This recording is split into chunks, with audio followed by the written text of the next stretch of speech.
Good afternoon, everyone. We are delighted that you are here.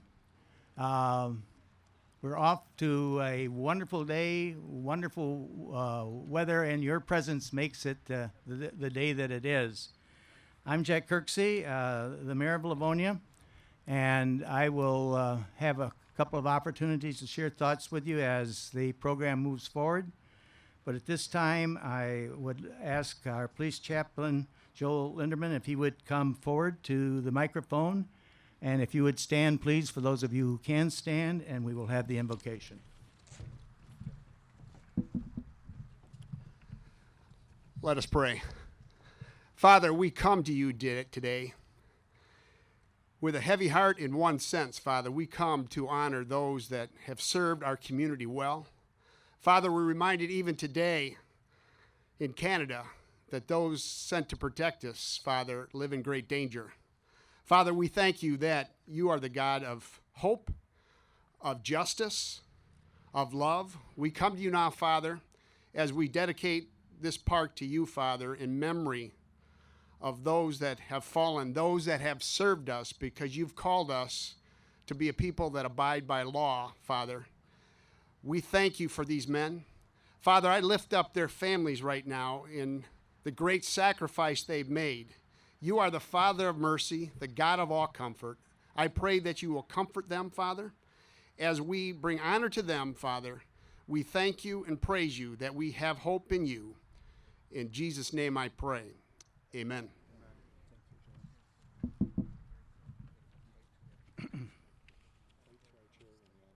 Please be seated.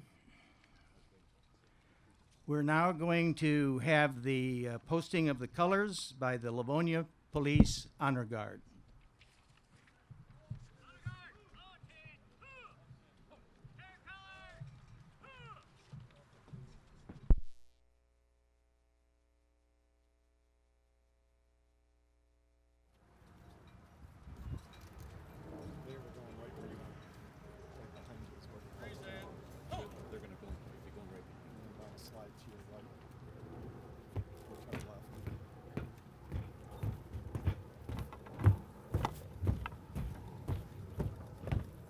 Detail!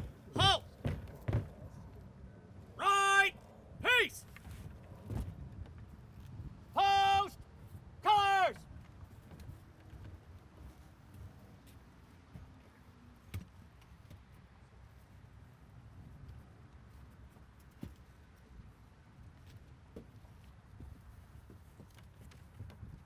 Present! Arms! Order! Arms! Left! Peace! Forward! Arch!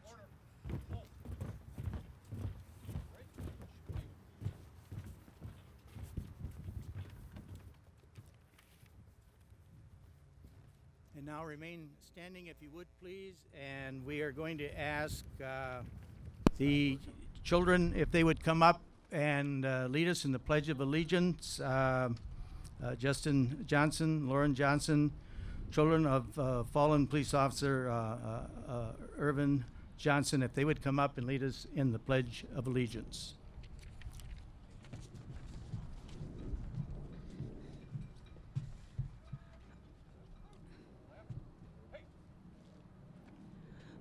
I pledge allegiance to the flag of the United States of America and to the republic for which it stands, one nation, under God, indivisible, with liberty and justice for all. Honored to have you here. And now if you will remain standing, we are going to ask our musical accompaniment, which is the group from Stevenson High School. And just before they start with the Star Spangled Banner, and they'll follow it with 2 additional numbers, they also are presenting a concert tonight. And so we are just delighted that Heather Wickman, who heads up this group, with all that they have on their very, very busy schedule, that they would agree to do this for us today. I'm just absolutely amazed and impressed that they can find time to do it. When they finish with their portion of the program. They will not be rude, but they'll be departing and heading back to school to get to other things. So at this time, we will hear from the Stevenson High School Band.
Please be seated.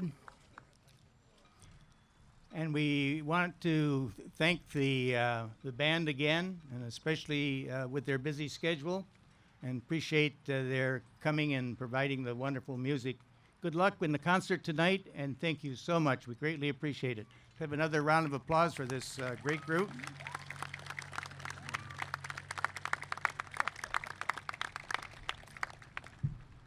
And now this could be one of the more difficult parts of the program, because whenever you start introductions, you introduce certain people, but you sometimes do not remember to introduce everyone, or you miss someone that should be in one category or another. But this is the part where we introduce public officials, and I'm introducing basically those individuals that have a direct impact on government in Livonia. There will be others here that I will introduce as a group. But we have our council members, and as I make these introductions, if they would stand, remain standing, and then we'll recognize the council as a group, and then we will read the rest of the people at that time.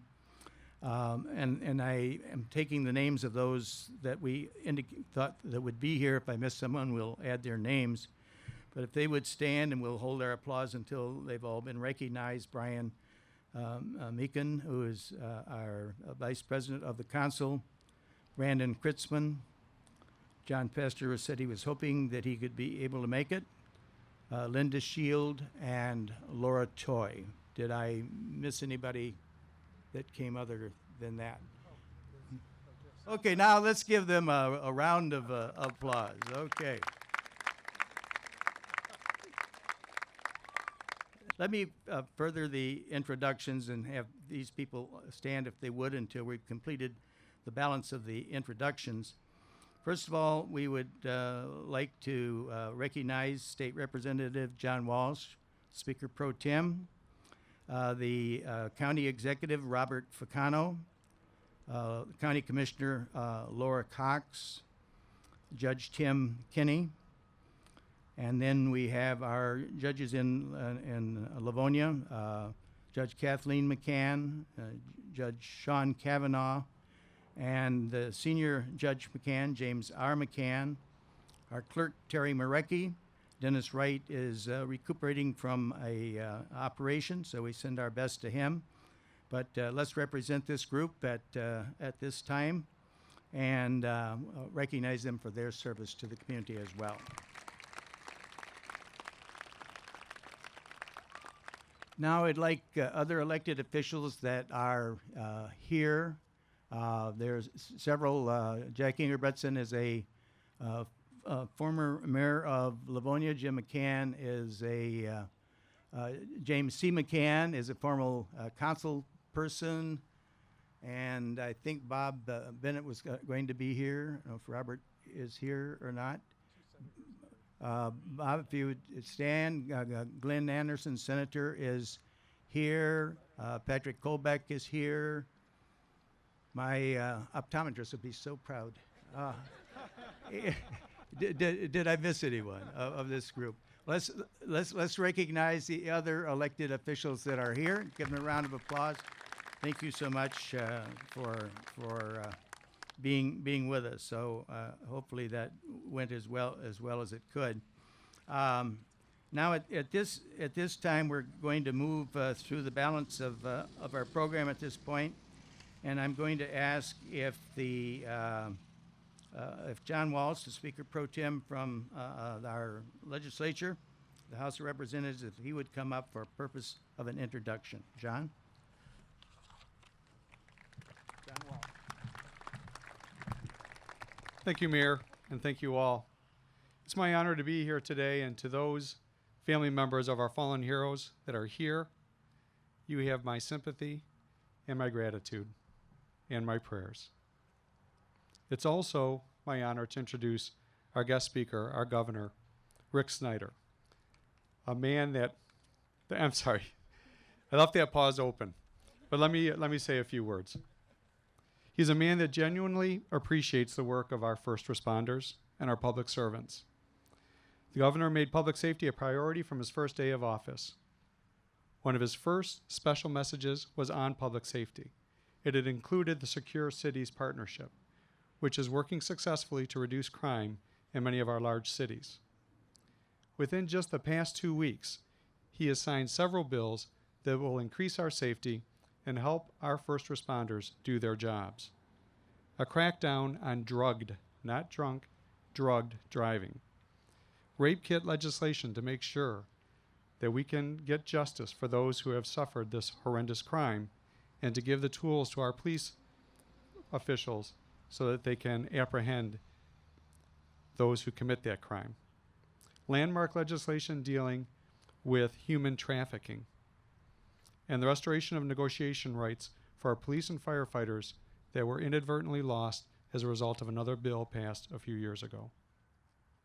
But more particular to today's purpose, he and his staff were critical to the passage of a bill package championed by Attorney General Bill Schuette. We call it VO4. These are violent offenders who are repeat violent offenders. A bill that is now law, thanks to Governor SNYDER, that puts repeat violent offenders behind bars where they belong for many, many years. A bill that he signed following the death of Officer Larry Nehasil, one who might have lived if the bill had been in place prior to his death. We hope and pray that the VO4 legislation will help prevent such a tragedy in the future.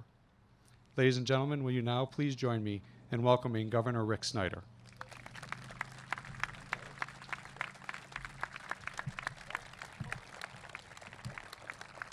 Thank you. Thank you very much. Please be seated. Thank you. Thank you for that wonderful welcome. And John, thank you for your partnership in all those pieces of outstanding legislation with the other legislators that are here. First of all, I want to begin by congratulating the mayor, city officials, and most importantly, the citizens of Livonia for your outpouring of support for this park, this monument. It's outstanding. It shows the heart of this community, the spirit of this community about caring about one another and remembering.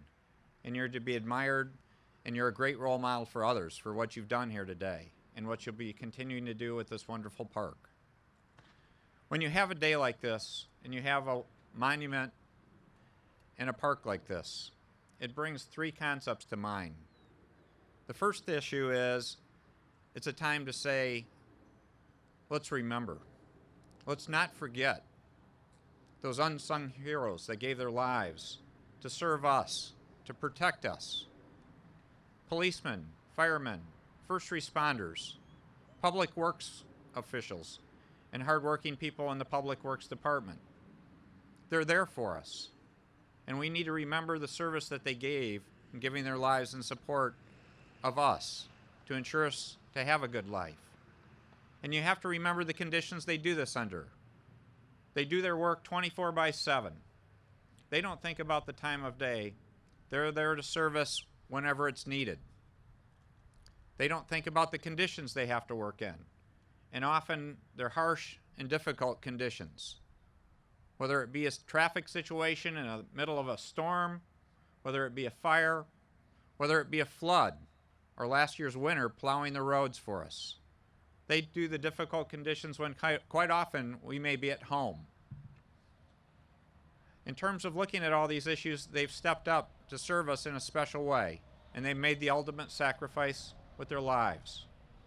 We need to remember that, and we need to honor that, and we need to say thank you for their service in our thoughts and prayers.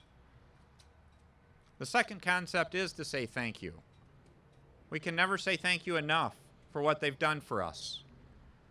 Also, though, it's important we say thank you to their families for the sacrifices they've made. They made sacrifices when they were serving us. They continue to make that sacrifice today. And we should not forget that. And we need to say thank you to them for what they've done and what they've sacrificed for all of us. So on behalf of all of Michigan, thank you to the families for the sacrifice you've made, and you are in our thoughts and prayers. The last concept I want to share with you, though, is one of recognition. In addition to thank yous and remembrances at a place like this and a time like this, It's time to recognize the fact that we have many outstanding individuals still serving us. And we always need to say thank you to the fine people that are serving us, whether it be in law enforcement, whether it be in fire, whether it be in other first responders, or whether it be in public works. Because we have to remember they put their lives on the line on a regular basis for us. In addition to honoring the 8 individuals in Livonia, we should remember across the state of Michigan, we've lost over 800 first responders in the history of the state of Michigan. In terms of public works people, we've lost 10 public works people since 2010 in the state of Michigan.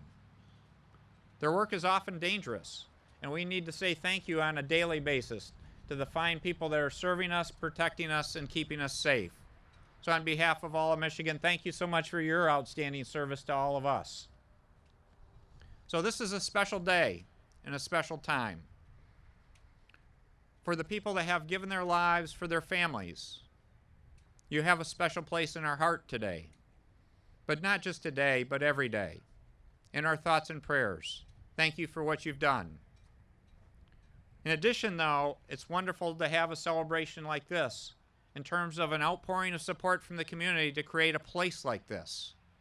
So not only do we have a place in our hearts, now we have a physical place with a memorial, with a park, in a great community.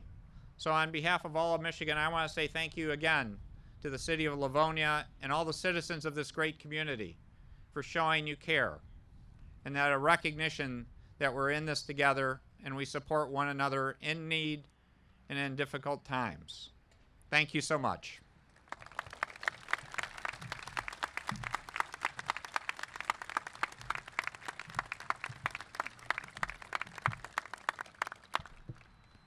Thank you, Governor, and thank you, John, for your introduction. And in this particular part of the program, we are also going to try to share some of our appreciation. Again, it has the downside of not being able to recognize the many, many individuals who have made the park, which is a complete redo, and all of the things that have been added to it to make it a memorial park. So without just a number of people that have either come forward with a combination of monetary contributions and or effort, we are deeply indebted to them. If we had the ability to throw something up on a screen right now, you would see what it was before. On public TV, they have a section that says how we get where we are, and it goes back and traces different things. But this was basically just a sort of a raw piece of land on the Civic Center campus. It was a place where we had music from the heart occasionally, but it was totally undeveloped. And we have taken this site, those people that have worked together to make it a reality. And when you get into the park a little bit later on, and we're moving in that direction to actually have a chance to visit it, I think the term that we sort of use now is that it is indeed breathtaking. Transformation has been complete in almost every aspect of the park. At night, if you've gone by, except for last night we kept the flags down because of the weather. The flags are spectacular at night. It took a great deal of planning to get to this point, and you had to have really a definitive plan before you get started. Pat KIRKSEY's in the audience, and she could tell you that many of my projects in the garage, I start without a plan. And by the way, the projects reflect that when they're completed. So I fool around with the saw out there, make a lot of sawdust and so forth. But you've got to have that definitive plan. And very often, if you're getting ready to purchase something or look at a lot or whatever it may be, you see the rendering. And then always there is that part of it that says, well, when you actually see what you're getting, it was certainly not as well as it doesn't turn out to be as well as it was represented. In this instance, even though the renderings were spectacular, the park itself is just really, really goes beyond description. Turned out extremely well. The person who provided the plan and provided the guidance to this has been a individual that has been active in our community, a council member. He and his wife are parents of 5 young daughters. He's active in a number of different things, but Brandon Kritzman, we'll have him stand in a moment. Brandon was the individual who designed the park. He designed the monument, and he did so consulting with a number of other architects, and they came with some consensus, but it was primarily Brandon who really was the maker of the vision of the park and the memorial. So at this time, I'd like to recognize him with a round of applause. So if Brandon would stand.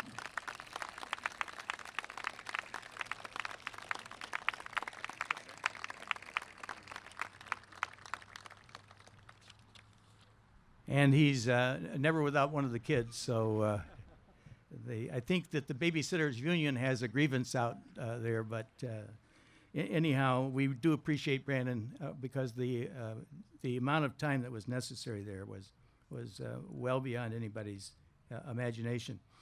Another individual, every city, every team, wherever you might go, needs a cheerleader. And this is a name that you probably have never heard because it's a very low-profile celebrity, but maybe you've heard about him. And that's Steve Courtney. And Steve is our cheerleader, and Steve has been here for many, many things, but he's also brought together a number of groups that have produced this product. So Steve, if you would stand and be recognized. There he is over there.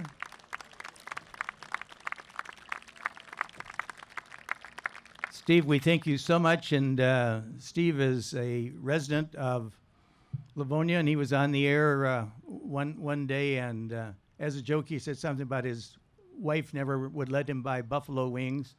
So I was going to deliver a package at his house after he was through with his morning chores, and there was Steve shoveling his sidewalk, making sure he wouldn't get a citation from our ordinance department. And so he's right there, literally in the trenches, and a great, great believer in our city, and does a lot to make that work. Also, in a moment, we're going to have the chairman of the Nehasil committee itself talk about the committee. But we would also like to recognize 2 people. Perhaps one of them is not here now, but one of them is on the stage, and that's Kevin Maillard. And Kevin at one time was in charge of all the roads in Wayne County. He's had a lot of very interesting assignments as life has gone on. But here's a guy that must have not been able to afford a clock because he's up 2 or 3 in the morning checking the roads when it's snowing. The great tan that he has nothing to do with the trip in the south. It's because he's been standing in the park all that time. But he never, ever seems to think that when you say, Kevin, what you have done is really fantastic, because he doesn't really believe that he has things coming, and he does so many times. In one of these situations, the committee met, a number of citizens trying to come up and work through the details, but Kevin had the aura of a general contractor, the kind of guidance that we needed, how to get off the dime and actually start moving toward a product. And he worked very hard at that, and then he sort of served as an unofficial general contractor for the park, and literally saved our bacon. So Kevin, if you'd stand and be recognized with a well-deserved round of applause. Thank you again. Doug Moore, who's part of our DPW, DPS, has worked tirelessly to get the park into shape, and was an individual that's been working almost nonstop the last 2 days to get the chairs in order and everything ready for today. But he does that on a day in, day out basis, and I don't know if Doug is here or not, but let's recognize him with a round of applause as well.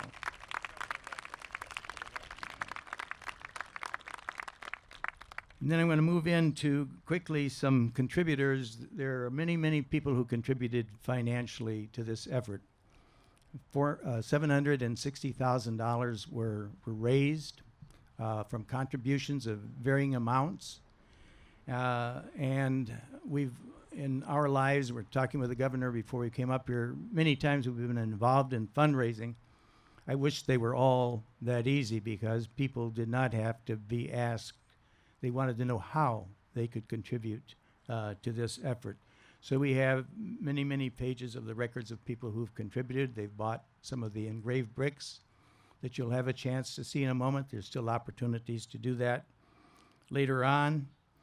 So the amount that they've been able to bring in to create that very significant amount of dollars has varied from individual to individual, but it all adds up to the amount that gave us a first-class park.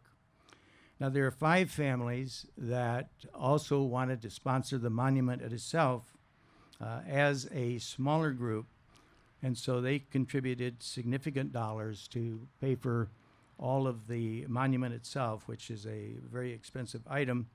And if they would stand, those people that are parts of those families, when I read the names, and stand just for a few minutes so we could recognize them as a group. So Ken and Judy Hale are here representing their family. They would stand and remain standing. Betty Jean Ori, who has added delight and pounds to us over the years, as the founder of the Ori, Bob and Betty Jean. The Phillips family is here. Bob and Scott are representing them. This is Bill and Betty Phillips' family. Bob Sakuda and Diane Sakuda are here as well.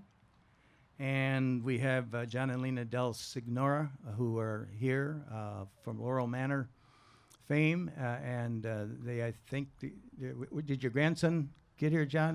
Was he able to make it? Okay. Let's recognize this group because of their significant difference.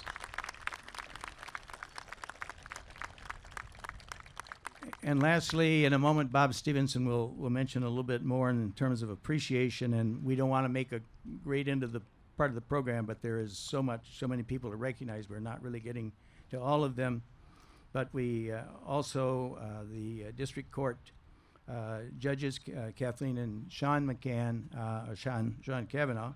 There's so many McCanns that if you ran for office and just the McCanns voted for you, you would win.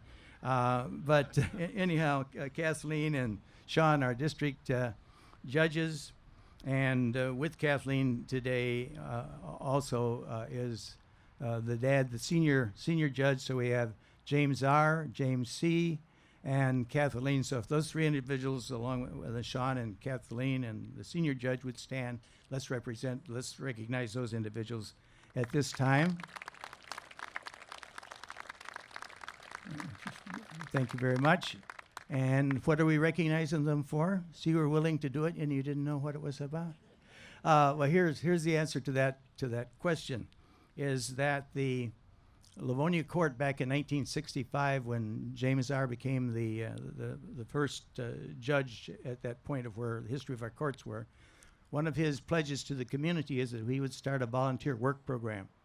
People that had done things that really didn't warrant a lot of time in jail, they were not dangerous to the community, were given the choice to add and do some type of labor to make the community better than it was.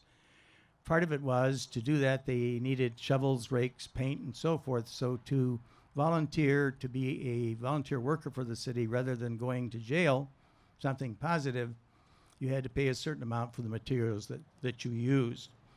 There was an accumulation of these funds, and Sean and Kathleen took a very sizable amount of that surplus that was there because people were trying to turn their lives around, so it was money that had certainly accumulated for a very positive reason, and they contributed to the fund better than $100,000. So that's what you were applauding them for, and let's give them another one now that we know what they did. So we're now going to move and let talk a little bit about the Nehasil committee, and the chairman of that committee, Bob Stevenson, is going to be here, and he'll also mention some folks that you may have thought that I forgot. But Bob has been an excellent chairperson, and we will let him now talk about the committee. And Bob Stevenson, former chief of police, and now the director of all the Police Chiefs Association for the state of Michigan. So, Bob, it's with great honor that we introduce you at this time.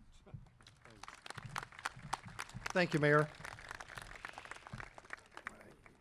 You know, I've sat where you're at and through these dedications, and if we're being completely honest, you really don't want to hear me say all these names and thank everybody. We want to get into that beautiful park.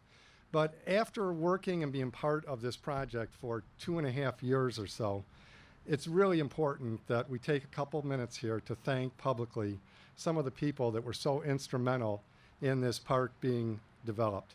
There's no possible way that I can thank everybody, because there's a lot of people that gave significant efforts and treasure and talents to make this happen.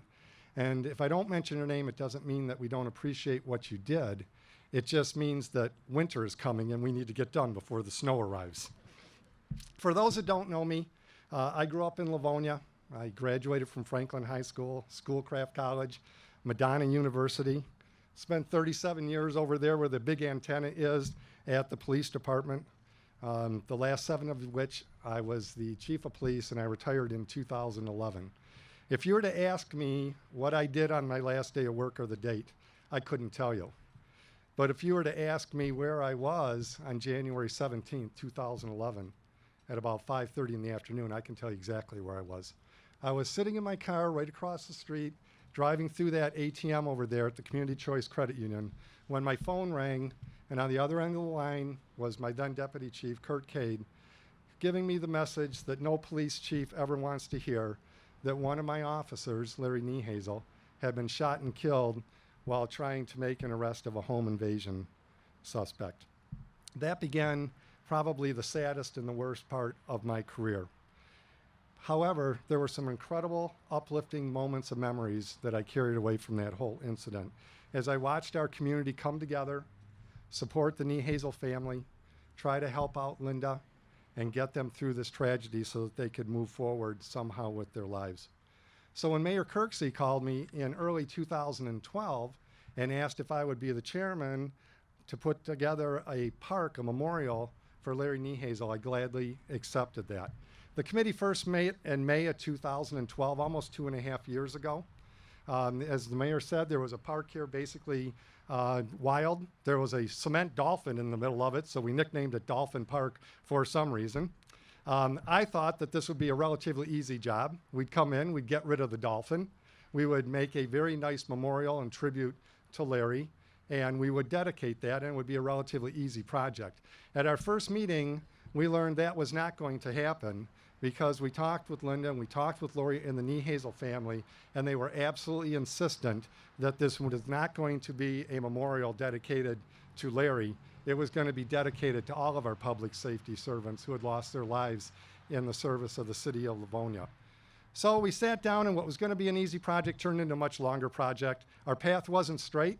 It was more like a snake shape. We met many times. Our design kept changing. And finally, and Brandon knows this day well, he took his committee, along with Jack Runkle, Terry Monk, and Larry Runyon, who is a landscaper, got 2 cases of beer. We locked him inside a room and said, design the park. While we paced nervously, waiting for the white smoke to come out of the chimney, they immersed, and we had the park. And actually, the park and what they came out with looks very much like what we have here. It's almost exactly the same. However, much to our chagrin and horror, the price of the park about tripled. And it was obvious to us that we were not going to be able to build the whole park at one time. It was going to have to come in phases. But once again, the city of Livonia showed what a remarkable place it is. And when the dust all cleared, we actually raised enough money to build the complete park. Like the mayor said, we had 5 families that stepped forward and volunteered to put up the actual memorial. We had the judges that came through with a sizable donation from the 16th District Court. And we caught a huge break when Laura Cox, our then and now Livonia Commissioner, managed to get the funds, Livonia's Wayne County funds, parks funds, dedicated to our park, not once but 2 years in a row. Like I said, when the dust was all finished, we had raised over $700,000 to build this park.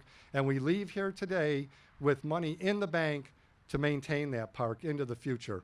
It's a remarkable job that everybody did. Of course, it helped that our main contractors, and Gary Bianco is here from B&B Concrete Placement, and Larry Runyon, I don't know if Larry's here, our main landscaper. They actually became a labor of love for this park. If they were getting paid by the hour, they would have received minimum wage. And I'm sure that they are also glad that this is done. Like I said before, it's almost impossible to publicly thank everybody that's here. I will tell you a little bit about my career also then. When I was chief, I learned that the pathway to success is to surround yourself with good people and then stay out of their way and let them make good. Normally, I don't like to brag, but I've got to tell you, I think I did the best job of doing nothing that I've ever done and letting that committee design this park. So I'm going to take and introduce my committee now. And if I would, I'd like you to stand and remain standing, and then we'll recognize them all again with a round of applause. The first that I want to introduce is our dynamic husband and wife duo, who are always there to do whatever, and that's Kathleen McIntyre and her husband, Brian Culleton. Please stand and stay there. Oh, hold your applause, please. The twin sister of Larry and Lori CAID is here, if she would stand. Lori was our master of fundraisers. She organized so many fundraisers. I think I know every bar and restaurant in the city, and my liver is glad the park is completed. Lori worked tirelessly with the various fundraisers that are out there. The person that I call our pavers are Martin Donnelly, retired senior police officer, raised almost $85,000 in pavers that are out there. Martin, tremendous effort that he did with that. Bob Sakuda, if you would stand, Bob. You know, not only is Bob an extremely generous man with his treasure, but he also lent us his businessman talents. I kind of called him our get-her-done man. If this park was part of Delta Gear, it would have been done a year and a half ago, because Bob is ready to finish whatever project. Sue Barna, if Sue Barna would stand. Sue is a person, she tracked all of her financial stuff. She's kept the spreadsheet, 1,000 names or such that's in there whenever we needed to know how much money do we need, how much do we have, where can we go with it. It was call Sue, and she would be sending out that spreadsheet. Tremendous amount of work that was done with that. Also, my former mayor, Jack Engebretson, if you would stand. Mayor Engebretson not only contributed his political wisdom, but if you made a donation of any type to this park, you got a personalized letter of thank you from Mayor Engebretson, and he sent out over 500 of them. I'd also, I don't know if they're here, there's Lou Barati and Donna Nehasil. They started the project, and yeah, there's Donna. Very good, Donna, thank you. And so at this point in time, I'd like a round of applause for these members.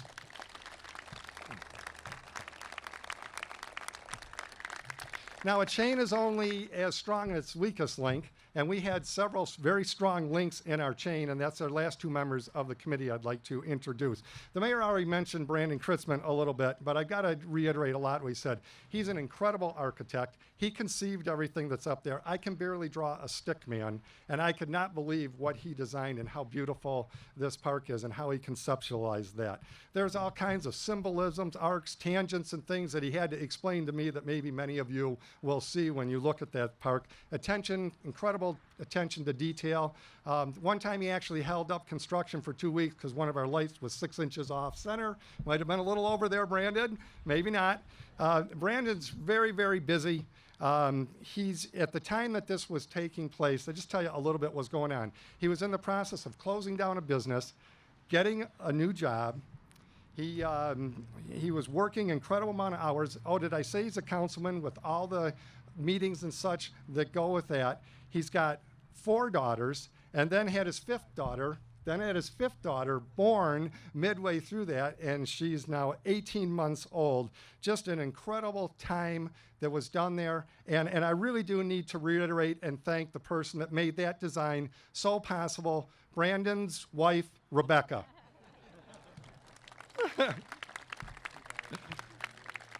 Brandon, also thank you. Mainly Rebecca, though. Oh, as well she should. The other person that I have to acknowledge here is, and we all know, a project of this magnitude cannot get done without the support of a mayor. In this case, we had the support of the mayor. From that fateful day in 2011, I do not know any person outside the police family or the Nehasil family that has been more touched and more involved and done everything they can and cares more about the Nehasil family than the mayor here. The mayor is a modest man, but I will tell you, when I go down that list of contributors, I look at those numbers and I said, that's from the mayor, that's from the mayor, that's from the mayor.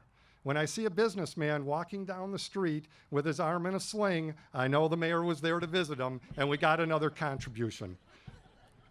No, I kid ourselves. If it wasn't for the fundraising and the mayor's dedication behind this park would not be done today. Again, if I go down the list of everything that he's done, it's unbelievable. It's touched me. And Mr. Mayor, you know, I say this, you didn't have to do it, but you wanted to do it. And from myself and all the police and fire, thank you so much, sir.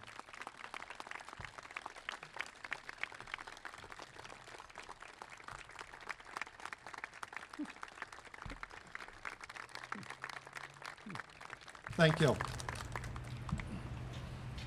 Within the Larry Nehasil Park, there are the names and the stories of 8 men that died while serving the citizens of Livonia.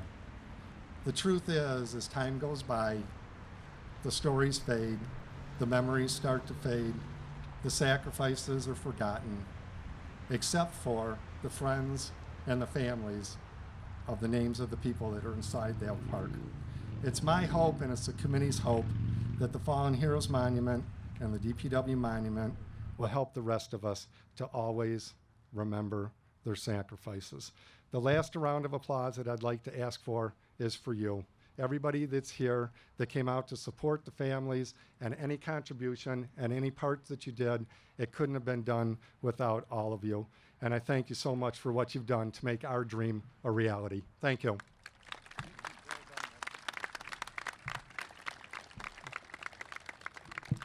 Now with that, I'd like to invite our current police chief, fire chief, and Kevin Maillard up for a few remarks.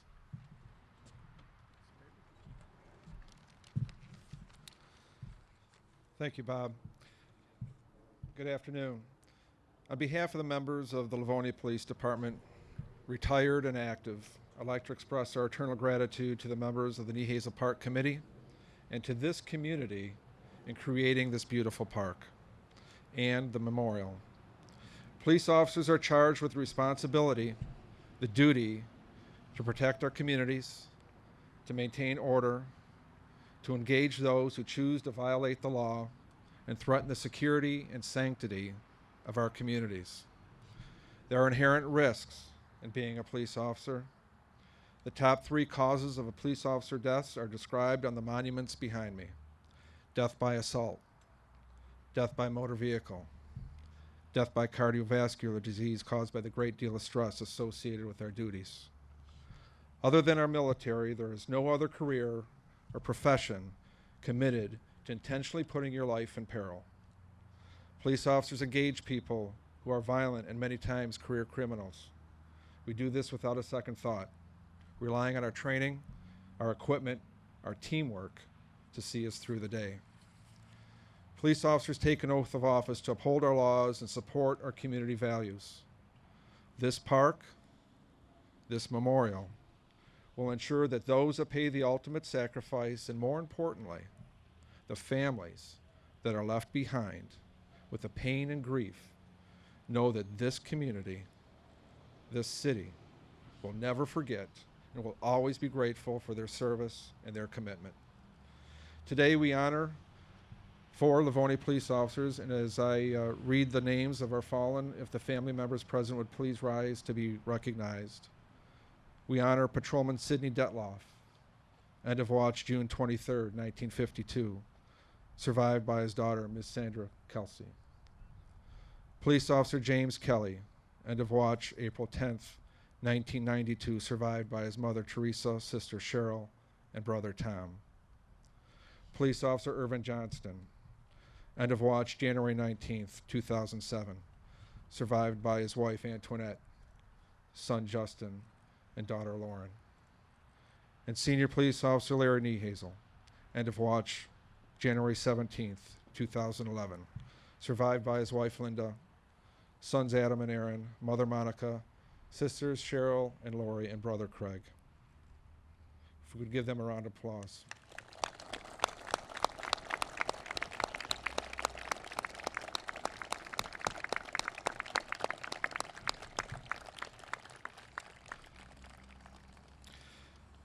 I must take this opportunity to acknowledge my personal reflections. 3 of the 4 names on the monuments behind me have lost their lives during my career. Jim Kelly, a man of compassion, a man committed to our profession, who died while preparing himself to confront those who intend to harm this community.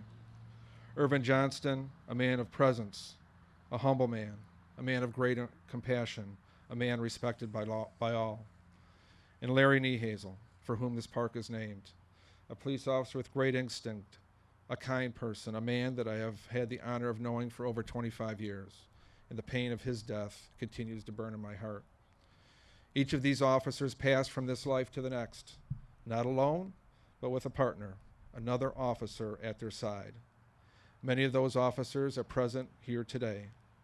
The pain that they feel will always be present, and this memorial will give each of them and myself some peace. I'll close with this quote from a book, The Nobility of Policing. Police officers take risks and secure the safety of fellow citizens, and they endure such risks and tolerate such inconveniences on behalf of strangers. Consequently, police work is one of the most noble and selfless occupations in society.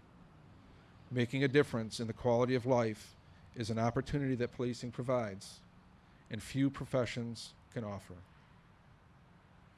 May the Lord watch over our police officers and their families and this great city. Thank you very much.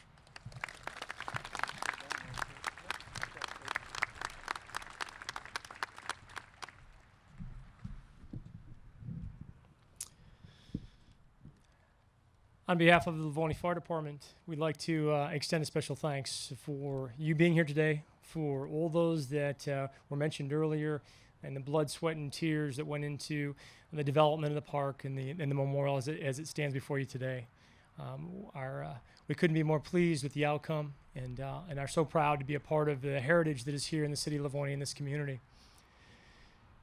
Greater love has no one than this, than to lay down his life for his friends. Those words were spoken 2,000 years ago, and to this day have great meaning for our chosen profession.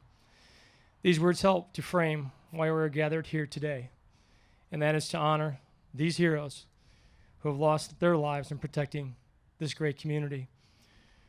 We are here to honor these heroes who have gone before us and paid the ultimate sacrifice to their fellow man.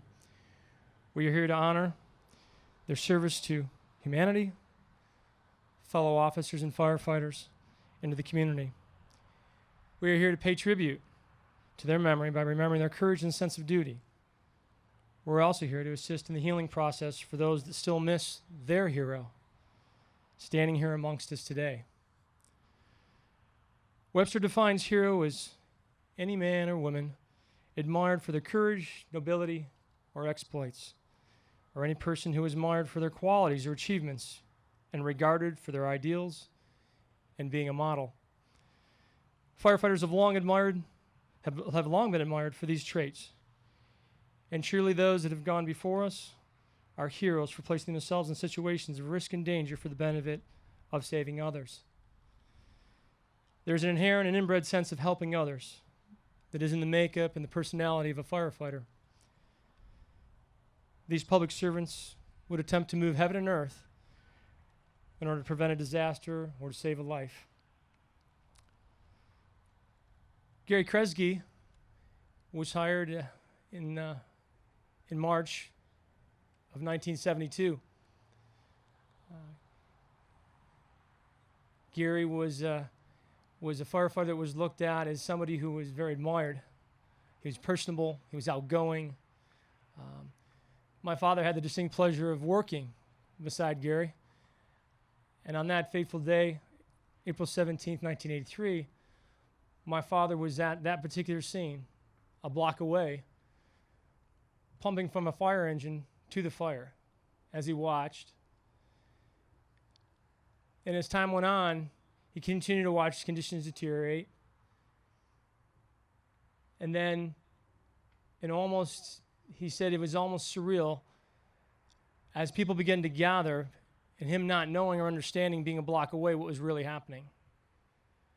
The events that day was changing for my father, as it was for our organization and for the community. My dad didn't talk about it much in the first few years, but after that time, he began to share some of what changed for him on the job. He talked about Gary. We shared some thoughts about what he was, who he was thought of, and what he did during his career here. And I had the pleasure of speaking with his brother Greg about the type of individual that he was. And it's funny in the fire service, there's in much in public safety that you're always given a nickname. Sometimes a nickname is worn as a badge of honor. And in this case, for Gary, his name was Star. That was his nickname. And my dad said it was appropriate. He didn't realize how appropriate it was until Gary's end of tour on that day. Gary KIRKSEY was preceded and with us today, and I'd like him to stand. The members of the KIRKSEY family, Greg KIRKSEY, his brother, his Aunt Regent,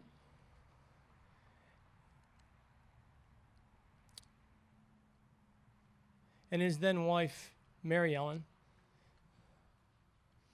Why don't you give them a round of applause and thank them for their contributions.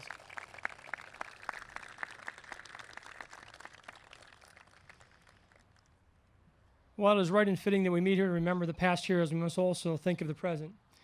We're here to thank the families of those loved ones and the sacrifice that those families have made over the years. There are no words that can reach out to each of you and surround you like the hug and love of the hero you lost. It is proper that we are here to remember the living, those that serve selflessly, and those that still fight the good fight on a daily basis. This includes those standing here today who sacrifice themselves and at times their families in order to serve and protect this great community. I thought about the uniform and the badge we all wear. Someone who once walked in our position or stood our post gave us that badge. That person had passed that legacy on to us. And only you know what that legacy was today. Someday we will pass this badge along and our legacy to another person. And what kind of legacy will that person inherit? When we leave our post, we will leave it better than we found it. Some may call it divine providence. Others call it a calling. Others call it a profession they have chosen. Regardless of those personal beliefs, we owe it to those we serve, our department, and the next person that we pass our badge to, the great privilege of giving something better than what we inherited.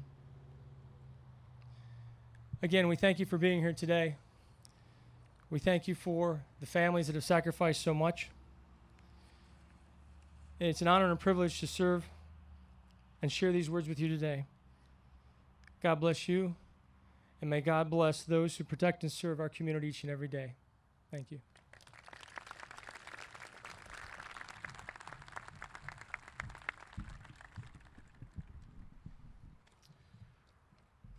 The first thing I'd like to mention is, Mayor, thank you so much for allowing me to be part of this project. I worked 27 years for Wayne County and worked on some of the biggest projects in the history of the county, runway projects, South Tunnel.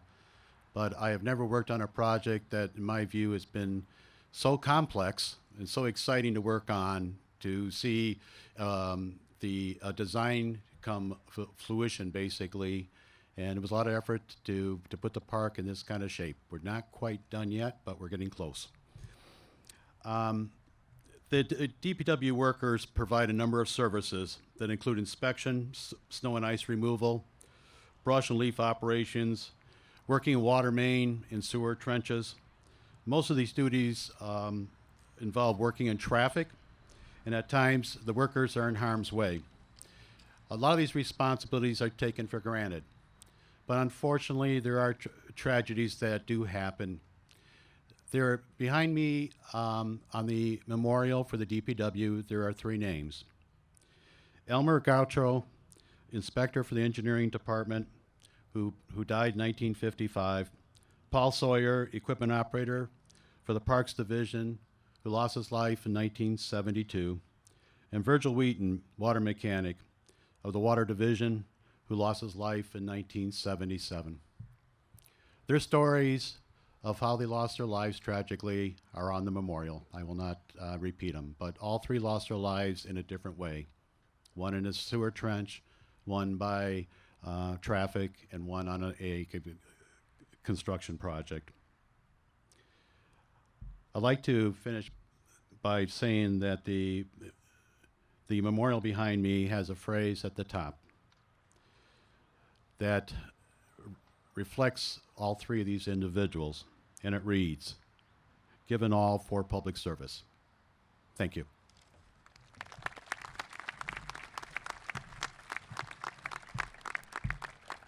Thank you, Kevin. And at this time, we will now hear from Dennis Bricklow and Harold Higgins, and they will be playing Amazing Grace.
Thank you, Harold.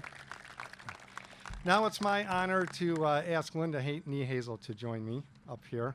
Linda is a remarkable woman. Linda and I have cried together. We've laughed together. We've hugged. You've heard a little bit about her character, how they just were insistent that this park was going to include all of our fallen public safety officers. A couple other things about Linda. She's incredibly generous. She started an endowment in Larry's name at the Western Wayne Regional Police Academy. But here's a story that I think shows Linda the best to me. Earlier this year, she took part in the Police Unity Tour, which is a group of bicyclists that raise money for the law enforcement officers memorial in Washington, D.C., and it's a 300 and something mile bike ride over 3 days. In day 2, Linda hit a pothole over the handlebars, on her head, into the hospital by ambulance.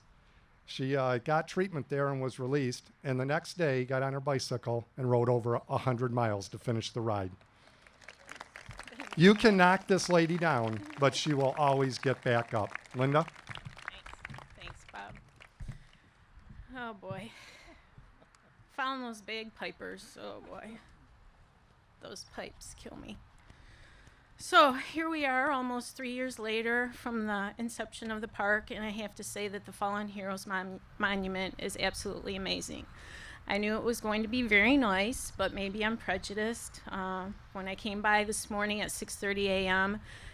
To see it all put together, and I was pretty overwhelmed with how incredibly beautiful it is. Maybe seeing it in the dark was part of that, but it was just amazing. My family and I are so proud, honored, and especially grateful for everyone that was involved in this project. From the community that donated and raised funds for the monument to the businesses that gave of their time, talents, and products. Larry's brothers and sisters in blue and red who contributed with everything from the selling of bricks to helping with and supporting the fundraising efforts. This truly was a community project. It was also an enormous undertaking that had some bumps in the road, but the result is a monument that is the best I've seen to commemorate and honor our fallen heroes. I know how hard the committee members worked to achieve only the best for this monument. Each member has dedicated the last few years with untold hours to ensure that their personal commitment to this project was fulfilled. I participated in some of the committee meetings and saw firsthand this commitment. I just get emotional thinking about it because everyone really had their heart and soul in this, and I thank each and every one of you for participating in this endeavor. My family and I thank the mayor for getting this project started and participating in it, and then Bob for taking the lead. He's been tremendous. We are honored that the committee asked for the family's opinion on aspects of the park and worked those ideas into the project. I'd like to point out a few things that I think Larry would appreciate and be proud of. First of all, the monument honors all who gave the ultimate sacrifice: police, fire, and public works. Larry liked to be the guy, as Kurt would say, to bring in the prize, and Larry had many accommodations, but he was not all about that. He was very much a team player and valued his relationships with his coworkers. So this park just had to be for everyone who gave the ultimate sacrifice.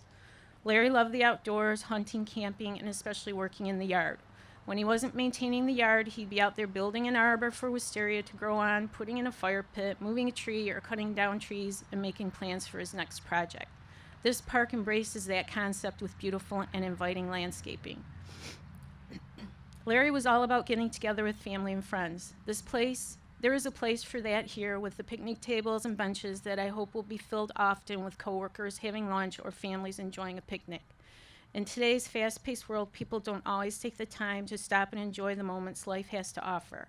I hope that people will stop and take the time to reflect upon the sacrifices that these men have made and appreciate their own loved ones all the more.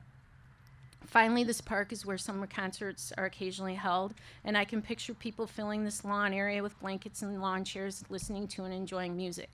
Larry loved all kinds of music and would have really enjoyed participating in something like that. When people attend those types of concerts next summer, I hope they will take a moment to appreciate the work that our public servants do to keep them safe. In closing, Larry was more than a police officer, and my family is honored and grateful that there is more to the Larry Nehasil Park than the solemn aspect of the beautiful Fallen Heroes Monument. This is a place that the community should be not only very proud of, but excited to use and enjoy for years to come. Thank you.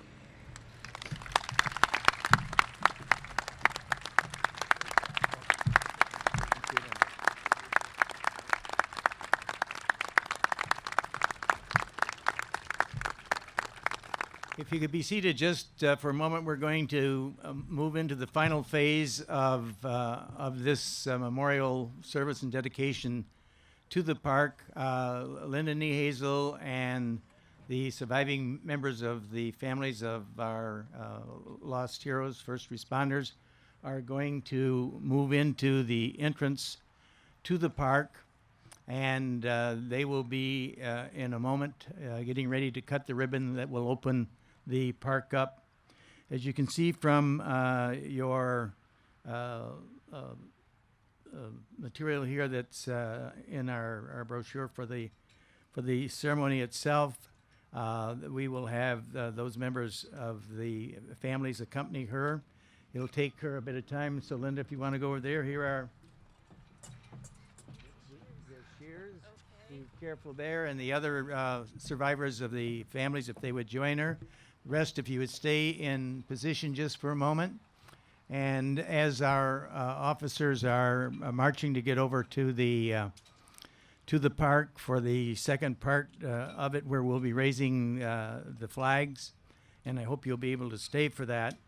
Let's recognize all of the members that are in uniform of our police, fire, and DPW that are here, and let's give them all a round of applause while we have a moment to do so.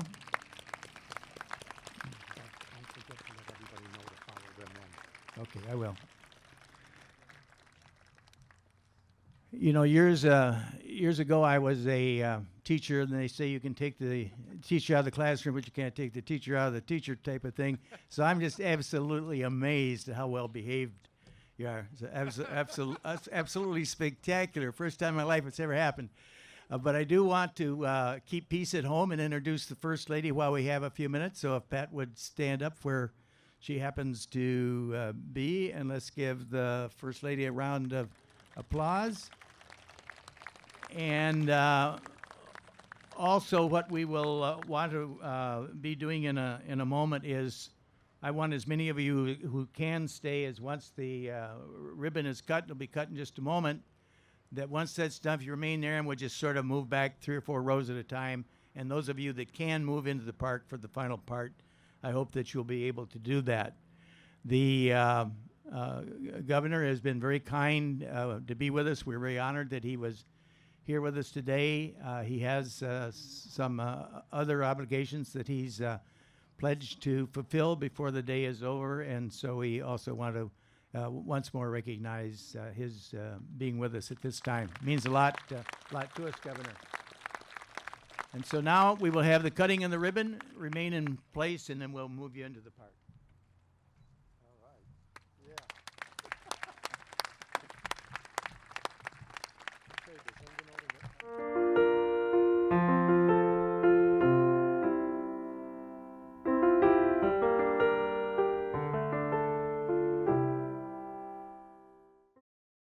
If everybody would please now direct their attention to the flags, or the raising of the flags.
Now I ask Father Kevin Thomas, our police chaplain, pastor from St. Eden's Church, to step forward to deliver the benediction.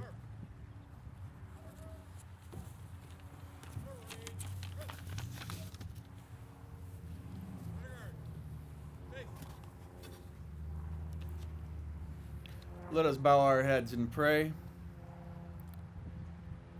God, our Father, as we depart from this place, having honored our brothers who have given the full measure of duty and devotion, we ask your lasting blessing upon this ground here dedicated. May we be ever mindful of those whom we remember today.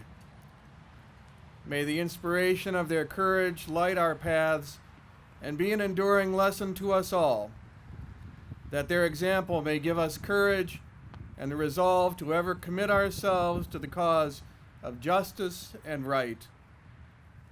May we be strengthened in the knowledge of their heroism and sacrifice.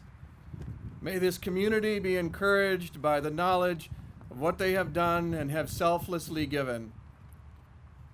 In their memory, grant us wisdom and the true spirit of building the bonds of peace between all people.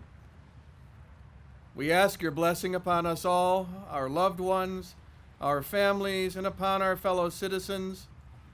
But especially today, we ask your protection for our first responders, our fire and police personnel, all those who work for the public good, who daily put their lives in harm's way. May your strength sustain them. May your power preserve them. May your way guide them. And may your love go with us all this day. We ask this in your holy name. Amen. Ladies and gentlemen, that concludes our ceremony. On behalf of the Larry Nehasil Memorial Park Committee, thank you very much for all your support and attendance today. God bless.